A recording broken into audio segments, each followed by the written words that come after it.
இன்றைய நற்செய்தி புனித லூக்கா எழுதிய நற்செய்தியிலிருந்து வாசகம். அதிகாரம் 2, இறைவார்த்தைகள் 22 முதல் 35 முடிய. மோசையின் சட்டப்படி தூய்மைச் சடங்கை நிறைவேற்ற வேண்டிய நாள் வந்தபோது குழந்தையை ஆண்டவருக்கு அர்ப்பணிக்க அவர்கள் எருசலேமுக்கு கொண்டு சென்றார்கள். ஏனெனில் ஆண் தலைப்பேறு அனைத்தும் ஆண்டவருக்கு அர்ப்பணிக்கப்படும் என்று அவருடைய திருச்சட்டத்தில் எழுதியுள்ளது. அச்சட்டத்தில் கூறியுள்ளவாறு 2 மாடப்புறாக்கள் அல்லது 2 புறா குஞ்சுகளை அவர்கள் பலியாக கொடுக்க வேண்டியது இருந்தது. அப்போது எருசலேமில் சிமியோன் என்னும் ஒருவர் இருந்தார்.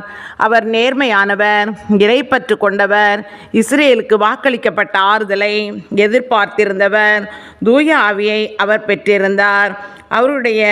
ஆண்டவருடைய மெசியாவை காணும் முன் அவர் சாகப் போவதில்லை என்று தூய ஆவியால் உணர்த்தப்பட்டிருந்தார். அந்த ஆவியின் தூண்டுதலால் அவர் கோவிலுக்கு வந்திருந்தார். திருச்சட்ட வழக்கத்திற்கேற்ப செய்ய வேண்டியதை குழந்தை இயேசுவுக்கு செய்து முடிக்க பெற்றோர் அதனை உள்ளே கொண்டு வந்தபோது சிமியோன் குழந்தையை கையில் ஏந்தி கடவுளை போற்றி, ஆண்டவரே, உமது சொற்படி அடியான் என்னை இப்போது அமைதியுடன் போக செய்கிறீர். ஏனெனில் மக்கள் அனைவரும் காணுமாறு நீர் ஏற்பாடு செய்துள்ள உமது மீட்பை என் கண்கள் கண்டு கொண்டன. இம்மீட்பே பிற இனத்தாருக்கு வெளிப்பாடு அருளுமொழி. இதுவே மக்களாகிய இஸ்ராயலுக்கு பெருமை என்றார். குழந்தையை குறித்து கூறியவை பற்றி அதன் தாயும் தந்தையும் வியப்புற்றனர்.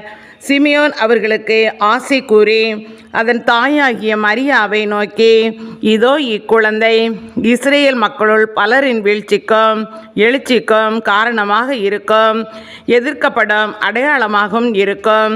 இவ்வாறு பலருடைய மறைவான எண்ணங்கள் வெளிப்படும். உமது உள்ளத்தையும் ஒரு வாள் ஊடுருவி பாயும் என்றார். இது கிறிஸ்துவின் நற்செய்தி. கிறிஸ்துவே உமக்கு